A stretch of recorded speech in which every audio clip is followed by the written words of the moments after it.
नमस्कार मित्रांनो, मी सिद्धार्थ. आर-आर-बी एज्युकल्चर मध्ये आपलं स्वागत आहे. सो या प्रश्नामध्ये काय विचारलंय पहा.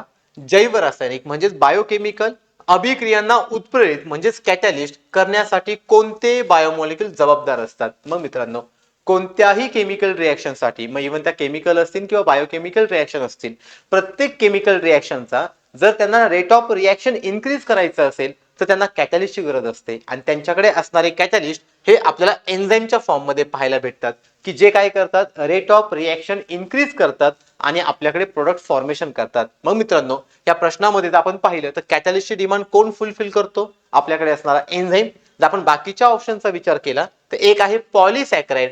सो पॉलिसॅकराइड हा सुद्धा आपल्याकडे वन ऑफ द बायोमॉलिक्यूल आहे की ज्यामध्ये आपल्याला पोषण मध्ये किंवा आपल्या न्यूट्रिशन मध्ये मोनोसॅकराइड, डायसॅकराइड, इव्हन पॉलिसॅकराइड असं वेगवेगळे फॉर्मेशन आपल्याला पाहायला मिळतं.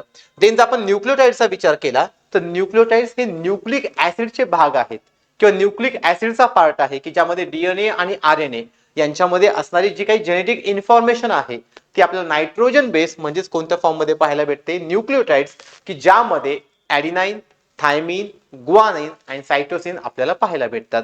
जर आपण फॉस्फोलिपिडचा विचार केला तर फॉस्फोलिपिड काय आहे? फॉस्फोलिपिड हा आपल्याला एक बॉन्ड पाहायला मिळतो की ज्या ठिकाणी आपल्याला फॉस्फेट अँड लिपिड ह्या दोघांचं कॉन्ट्रीब्युशन पाहायला मिळतं. मग मित्रांनो, या ठिकाणी या प्रश्नाची डिमांड कोणता ऑप्शन फुलफिल करतो? So enzyme. सो कॅटॅलिस्ट आपण कुणाला म्हणतो? एन्झाईम्सला म्हणतो. थँक्यू.